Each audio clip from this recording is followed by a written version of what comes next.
Comme chaque année à Saint-Hilaire, la Coupe ICA rassemble les passionnés de tous les sports aériens.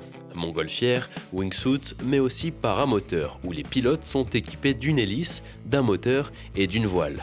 Avec tout cet équipement, pas besoin de se lancer d'une falaise. En paramoteur, on peut faire plein de choses. On peut faire des loopings, on peut faire des spirales, on peut faire tout ce qu'ils font en parapente.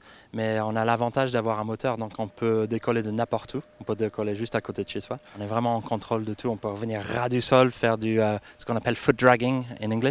C'est où on met le pied par terre pendant qu'on vole. Et c'est une sensation de glisse incroyable. Au contraire du parapente, il faut obtenir un brevet de pilote pour pratiquer le paramoteur et ne pas brûler ses ailes. Cette année, les meilleurs pilotes s'affrontent sur l'Icarobatics, une compétition de slalom au ras du sol. En face, les spectateurs en prennent plein les yeux, mais aussi plein les oreilles. Ils sont vraiment impressionnants. Par contre, le bruit, je pense que c'est moins reposant que le parapente, clairement. Mais c'est vrai que c'est très sympa à regarder, ils sont balèzes là. Quand ils étaient à trois en même temps, c'était vraiment beau. Parce que je viens regarder, clairement les acrobaties qu'ils font, ça pète la classe quoi. Ils passent au ras-le-sol, ils font les slaloms, c'est impressionnant à voir quoi. En plus ils vont vite. Et puis bon, Parabatics là en plus, voilà quoi, c'est un peu la crème pour ça quoi.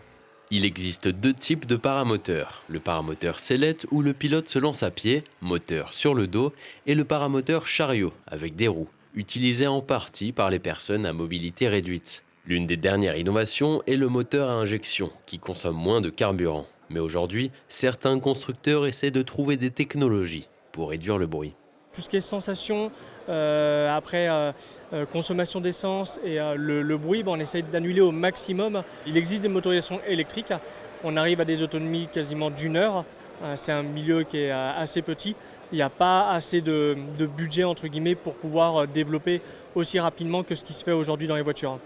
Certains paramoteurs ont une autonomie de carburant de 10 heures, ce qui permet de réaliser 450 km. De quoi rejoindre la ville de Pise depuis Grenoble à vol d'oiseau.